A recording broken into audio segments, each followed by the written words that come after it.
परमात्मा या सृष्टीत भरला तो चैतन्यात, परमात्मा त्रैलोक्यात दिसला तो माझ्यात, परमात्मा हृदयात वसला तो अंतरात, नक्कीच परमात्मा काळजात ठेवला तो बंद कप्प्यात.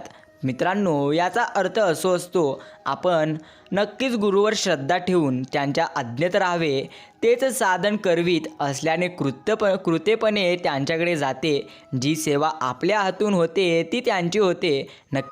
नक्कीच हे गुरुमाऊली आपल्या हृदयात आहे, त्यामुळे आपल्या हातून वाईट कृत्य कधी घडत नसते.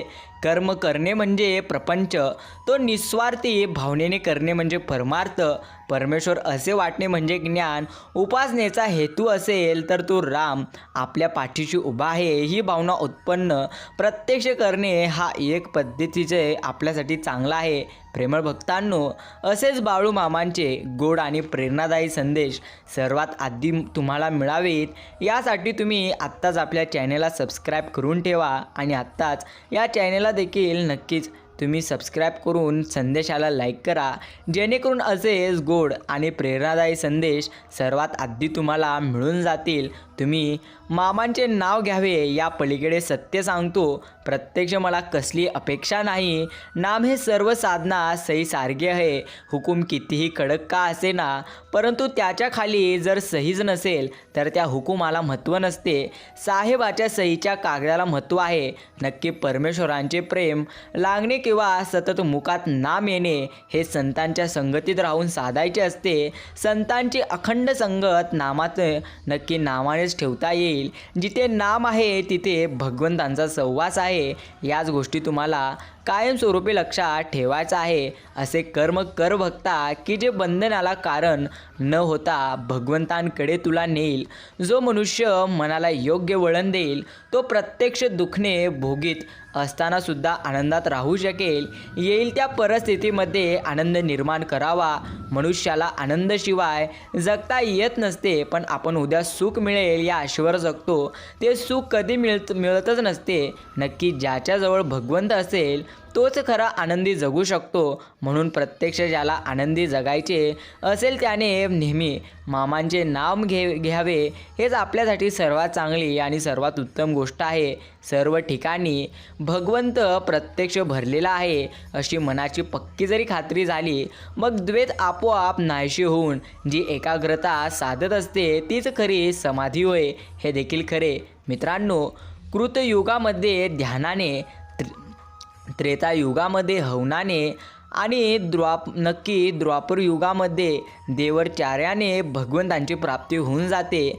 परंतु या कलियुगामध्ये त्यांपैकी काही साध्य होणे शक्य नसल्यामुळे भगवंतांचे केवळ आपण नाम जरी घेतले असला तरी मनुष्याला त्यांचे दर्शन घडते. शास्त्रांच्या या सिद्धांतांचा संतांनी स्वतः अनुभव घेतला आणि लोकांना सांगितलेला आहे की 3.5 कोटी जप केला असता चित्त शुद्ध होते आणि 13 कोटी जप केला असता भगवंतांचे दर्शन होते. हे प्रत्यक्ष सांगितलेलं आहे आणि हे सत्य आहे. म्हणून तुम्हाला भगवंतांची प्राप्ती करायचीच असेल तर तुम्ही प्रत्येकाळी त्यांचे नाम घ्या.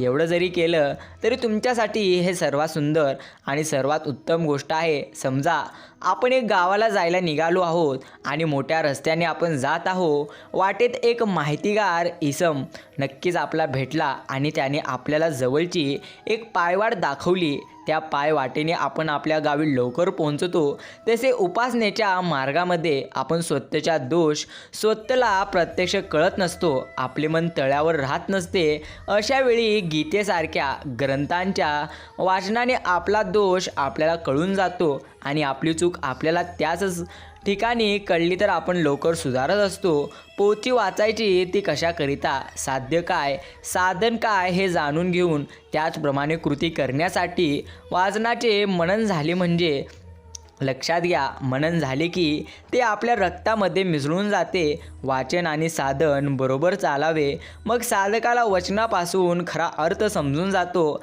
आणि आनंद देखील प्रत्यक्ष होतो. साधन आणि वाचन असले की साधक कधी मागे पडत नसतात. हे देखील खरे. म्हणून तुम्हाला प्रत्येकाळी भगवंतांचे नाम घ्यायचं आहे ते निस्वार्थ मनानेच. कारण जो निस्वार्थ मनाने भगवंतांचे नाम घेतो भगवंत त्याच्या नेहमी पाठीशी असतात. हे मात्र अगदी खरं आणि सत्य आहे. मनुष्याची आर्थिक स्थिती किती जरी चांगली असली तरी जर त्याला जीवनाचा आनंद घ्यायचाच असेल तर खरा आनंद घेण्यासाठी त्याची मनस्थिती चांगली असावी लागते. म्हणून परमेश्वर नक्कीच काही वेळा मनुष्याची परिस्थिती सुधरवत नसतो, कारण भगवंतांना त्याची मनस्थिती बदलायची असते. म्हणून तुम्ही तुमची मनस्थिती नेहमी चांगली ठेवा, म्हणजे तुमची परिस्थिती कधी बिकट होणार नाही. ही गोष्ट तुम्ही नेहमी लक्षात ठेवा. जगातील सर्वात सुंदर रोपटे हे विश्वासाचे असते आणि ते कोठे जमिनीवर नाही तर आपल्या मनात रुजवावे लागते, हे देखील खरे. मित्रांनो, लक्ष्य साध्य करण्यासाठी केवळ चांगले विचार असणे उपयोग नसते, तर त्या विचारांना योग्य प्रवाहात आणणारी चांगली माणसं मिळणं हेच सर्वात जास्त महत्त्वाचं असतं. सुंदरता नसली तरी चालेल, सोज्वलता असला पाहिजे, सुगंध नसला तरी चालेल, दरवर मात्र असायला पाहिजे, नातं नसलं तरी चालेल, आपुलकीचे बंधन मात्र असायला पाहिजे, भेट होत नसली तरी चालेल, स्नेहमय गोड संवाद मात्र प्रत्यक्ष असला पाहिजे. किती कमावून ठेवले तरी बाकी राहते शून्य आणि संकटाच्या वेळी कामाला येते आपल्या कर्माने साठवलेली चांगले पुण्य, हे देखील खरे. मित्रांनो, नक्की शंकेला इलाज नसतो, स्वभावाला औषध नसते, चारित्र्याला प्रमाणपत्र नसते, शब्दांपेक्षा काही तिखट नसते आणि मौनासारखा उत्तम साधन नाही. पण त्यासाठी स्वतःवर विश्वास ठेवा. मग एक दिवस असा येईल की घड्याळ दुसऱ्याचे असेल पण वेळ मात्र तुमची असेल. पण ती वेळ आणण्यासाठी सर्वात मोठी गोष्ट असते संयम ठेवणे आणि त्यापेक्षा मोठी गोष्ट असते तुम्ही नेहमी चांगले कर्म करणे. हे तुमच्यासाठी सर्वात चांगली आणि सर्वात उत्तम गोष्ट नक्कीच आहे. कर्म भगवंतांनी तर पहिलेच सांगून ठेवलं आहे. माझ्याकडे मागून मिळालं असतं तर भिकाऱ्याला भीक आणि शेतकऱ्यांना पीक कधीच मी कमी पडू दिलेलं नसतं. त्यासाठी माणसाने कष्ट करणे हेच कर्म आहे. हेच तुमच्यासाठी चांगली गोष्ट आहे, हे मात्र खरं आहे.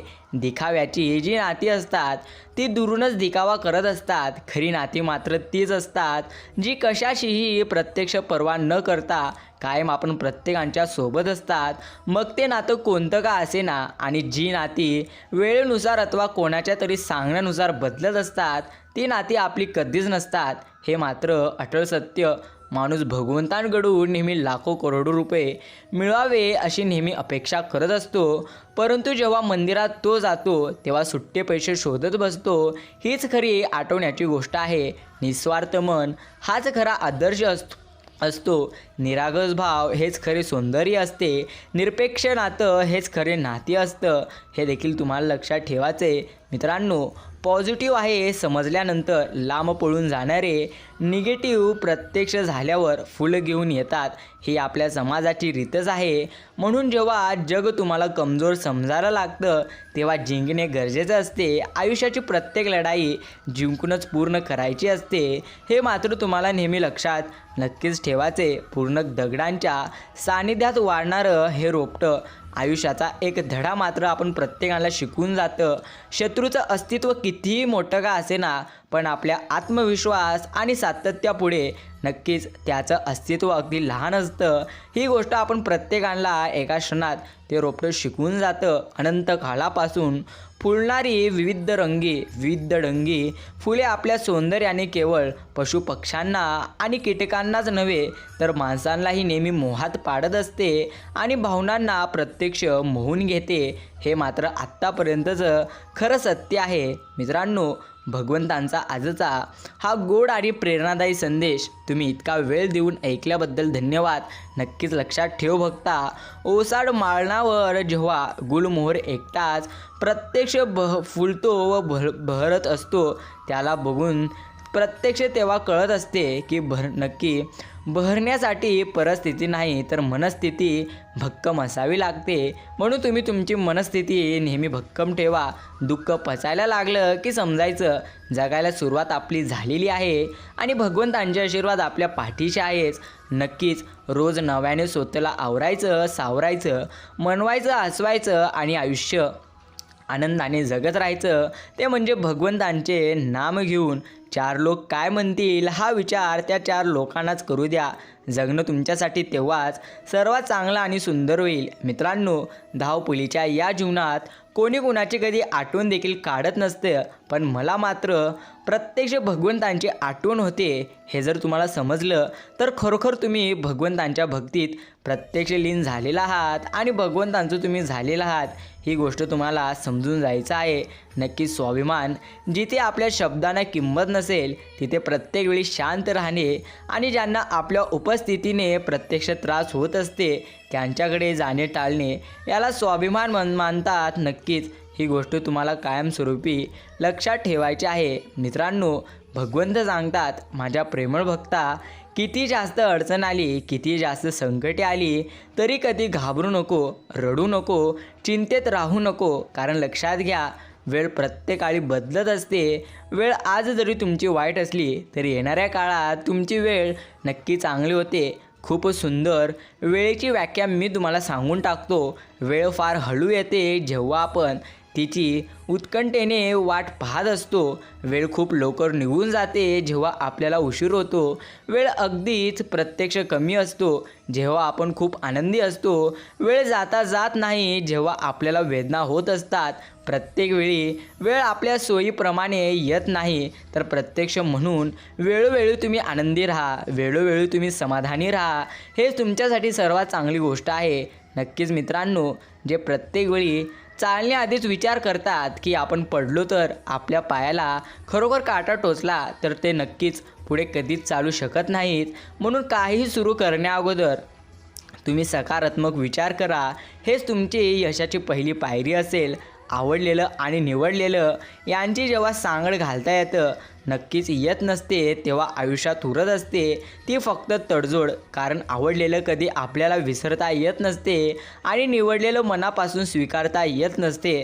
स्वार्थासाठी व कामापुरती प्रत्यक्ष जवळ आलेली माणसे काही क्षणात तुटून जातात, पण विचाराने व प्रेमाने प्रत्यक्ष जुळलेली माणसे हे आयुष्यभर नक्कीच सोबत असतात. हे देखील तितक्या पद्धतीने सत्य आहे आणि खरेही आहे. वेळ भेटेल तेव्हा आयुष्यातून नक्की सुंदर क्षण तुम्ही चोरून घ्या, नाहीतर वाढत्या अपेक्षा आणि जबाबदाऱ्या मोकळा वेळ तुम्हाला कधी देणार नाहीत. हे देखील खरे. मदत ही खूप महाग गोष्ट असते, याची प्रत्येकाकडून अपेक्षा तुम्ही करू नका. कारण खूप कमी लोक मनाने श्रीमंत असतात. हे देखील खरे.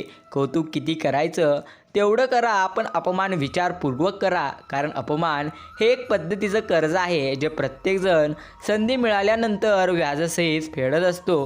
हे देखील खरं आणि सत्य आहे. प्रेमळ भक्तांनो, आजचा हा गोड आणि प्रेरणादायी संदेश ऐकण्यासाठी जर तुम्ही तुमचा इतका वेळ दिलेला असेल तर नक्कीच धन्यवाद. हा संदेश पुढे शेअर करा आणि आत्ताच कमेंट करा. श्री संत सद्गुरू बाळूमामा यांच्या नावाने चांगलं शोधूनही न सापडणारी गोष्ट एकच असते, ते म्हणजे समाधान. आणि समाधान तुम्हाला फक्त आणि फक्त भगवंतांच्या भक्तीतच मिळून जाते. हे देखील अटळ आणि खरं सत्य आहे. मित्रांनो, नक्कीच लक्षात घ्या, प्रत्येकाळी जर तुम्हाला वाटत असेल की आपलं अवघड आहे, आपले जीवन एकदम नक्की संपल्यासारखे जर तुम्हाला वाटत असेल तर त्या ठिकाणी तुम्ही अजिबात रडू नका व घाबरू नका. त्या ठिकाणी तुम्ही नेहमी परमेश्वरांचे निस्वार्थ मनाने नाम घ्या. हे तुमच्यासाठी सर्वात चांगली आणि सर्वात उत्तम गोष्ट आहे. ज्यांना स्वप्न पाहायची असतात त्यांना रात्र मात्र मोठी हवी असते. ज्यांना स्वप्न साकार करायचे असतात त्यांना दिवस मात्र मोठा हवा असतो. हा फरक तुम्हाला समजायचा आहे. जे झोपीत बंद डोळ्यांनी स्वप्न पाहतात ते त्यांची स्वप्न पूर्ण होत नसतात, पण जे उघड्या डोळ्यांनी नक्की स्वप्न पाहतात त्यांचं स्वप्न पूर्ण होतं. पण ते स्वप्न पूर्ण करण्यासाठी संघर्ष देखील करावा लागतो. हे मात्र अटळ आणि खरं सत्य प्रत्येकाला नेहमी लक्षात ठेवायचं आहे. जसा श्वास हा जीवन जगायला गरजेचा असतो, तसाच विश्वास आयुष्य जगायला तेवढाच गरजेचा आहे. प्रतिष्ठा आणि धनाशी जोडलेली माणसे नेहमी तुमच्या पुढ्यात नक्कीच प्रत्यक्ष उभी राहतील, पण जी माणसे तुमची वाणी, विचार आणि आचरणाशी प्रत्यक्ष जोडलेली असतील ती सदैव तुमच्या पाठीशी असतील. हे खरं आणि अटळ सत्य आहे. नशिबाचं आणि मनाचं कधी जुळत नसतं, कारण जे तुमच्या मनात आहे ते तुमच्या नशिबात भगवंत कधीच देत नसतात. नक्कीच जर तुम्हाला तुमच्या नशिबात तुमच्या मनातील गोष्ट घालवायचीच असेल तर लक्षात घ्या, सर्वप्रथम तुम्ही हे समजून घ्या की जी गोष्ट तुम्हाला हवी आहे त्या गोष्टीसाठी तुम्ही नक्कीच बनलेला आहात का? म्हणजे ती गोष्ट तुमच्यासाठी खरोखर योग्य आहे का ते तुम्ही समजून घ्या. कारण परमेश्वर सांगतात, आम्ही प्रत्येक मनुष्याला जी गोष्ट हवी आहे ती कधीच देत नसतो, तर त्याच्यासाठी जी गोष्ट सर्वात जास्त योग्य आहे तीच गोष्ट आम्ही प्रत्येक मनुष्याला देत असतो. म्हणून तुम्हाला सर्वप्रथम समजून जायचं आहे की जी गोष्ट तुम्हाला हवी आहे त्या गोष्टीसाठी नक्कीच तुम्ही बनलेला आहात का नाही. या गोष्टी नक्कीच तुम्ही समजून जावा. हे तुमच्यासाठी सर्वात चांगली आणि उत्तम गोष्ट आहे. जेवढं माणूस कामाने आणि कष्टाने थकत नसतो त्यापेक्षा जास्त माणूस हे त्याच्या विचाराने थकत असतं. हे मात्र तितक्या पद्धतीने अटळ सत्य. येताना काही आणायचं नसतं, जाताना मात्र काही न्यायचं नसतं. मग ते आयुष्य तरी कोणासाठी जगायचं असतं या प्रश्नाचे उत्तर शोधण्यासाठी जन्माला मात्र यायचं असतं. हे नक्कीच अटळ सत्य. चांगल्या लोकांचे एक वैशिष्ट्य असतं, त्यांची आठवण कधीच काढावी लागत नसते, ते कायम आठवणीत राहतात. हे मात्र तितक्या पद्धतीने नक्कीच करे. मित्रांनो, जीवनात कितीही वाईट प्रसंग येऊ द्या, चांगलं वागणं कधी सोडायचं नसतं. थोडा उशीर लागतो, पण विजय नेहमी भगवंत सत्याचा करत असतात. ही गोष्ट तुम्हाला नेहमी लक्षात ठेवायची आहे. हे तुमच्यासाठी सर्वात चांगली आणि सर्वात उत्तम आहे. हा संदेश जर तुम्ही इतका वेळ देऊन ऐकलेला असाल तर नक्कीच आम्ही तुमचे आभार मानतो. आपण भेटूया पुढील एका नवीन गोड आणि प्रेरणादायी संदेशाद्वारे. नक्कीच धन्यवाद.